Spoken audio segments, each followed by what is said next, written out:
Good morning. I'm Amy Slaughter-Myers, one of the clergy here at St. Francis Episcopal Parish and Community Center. I'm going to read you a portion today of Psalm 96. As for all the gods of the nations, they are but idols, but it is God who made the heavens. Oh, the majesty and magnificence of God's presence. Oh, the power and the splendor of God's sanctuary. Ascribe to the Lord the honor due his name. Bring offerings and come into his courts. Worship the Lord in the beauty of holiness. Let the whole earth tremble before him. Worship the Lord in the beauty of holiness. I am talking to you today from the part of the where our Technical Vergers help us to worship the Lord in the beauty of holiness. If you haven't been in the sanctuary in a while, you may not know that there's this whole area here filled with the tools that our Technical Vergers, Ray Payne and Amelia Waters, need to do the work that they are called to do, to tend to the worship in our digital spaces, and also to tend to the worship in our spaces outside, to tend to the worship in our spaces inside the sanctuary.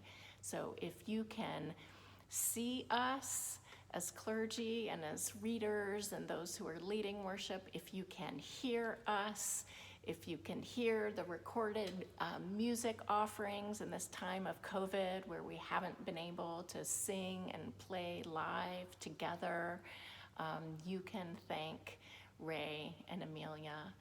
And there's a lot of technology back here. There's a couple of monitors. There are tools like these things.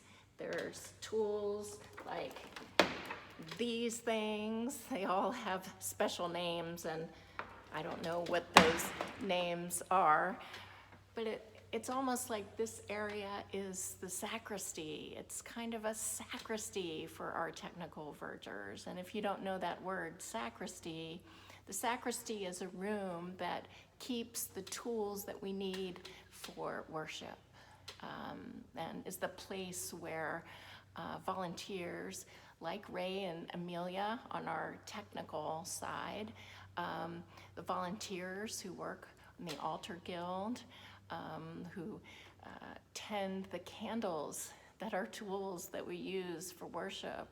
At one time, many millennia ago, the candle was the latest in technology. The cups with their special name as chalices, the plates with their special name as patens. Those are all kept in the sacristy and tended by a group of volunteers to help all of us worship the Lord in the beauty of holiness. You know, it wasn't so long ago, relatively speaking, in God's time, that the book was the latest in technology, or that a pen or a piece of paper was the latest in technology. And now we have this incredible, rapid explosion of always new and updated digital technology. But the church is called, just like the church has always been called, to look at these tools, to look at this technology from the standpoint of what God would have us do with that technology.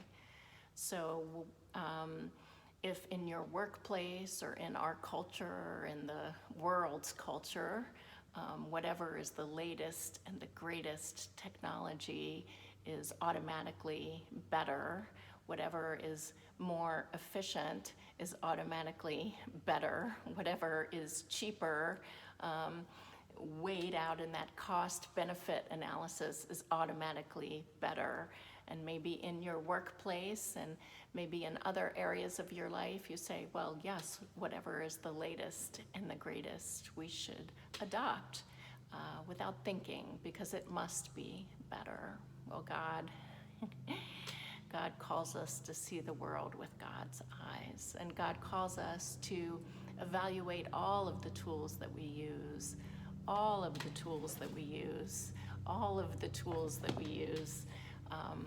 through the standpoint of the Great Commandment. Does it bring people in closer relationship to one another? And does it bring God's people in closer relationship with God? You know, technology, as you know, for millions of years, as the first early humans developed tools. Tools have shaped our way of seeing the world. Tools bring their own value system with them. What can we use to make things better? And God is, in the biblical view of humanity, is always asking, what will draw the people of God closer, and what will draw the people of God closer to God? As we return in different ways, both in our digital spaces, in our outside spaces, and in our inside spaces, I want to invite you to reflect on how you are being called to assist and lead our community in worshiping the Lord in the beauty of holiness. There are great gifts about this particular moment in our history as St. Francis Episcopal Parish and Community Center, to express our identity as a new worshiping community and community center. What kinds of tools and what kinds of human creativity are needed now, are being called perhaps out of you now to participate? So while you and I may fully understand the ministry of the acolyte, for example, an ancient ministry, what does being an acolyte mean today? What is being opened up for us who feel called to acolyte? What does it mean, the service to the sanctuary today? How do we tend the sanctuary when it's also online or outside? I invite you to reflect and discern where God might be calling you to lead us in worship.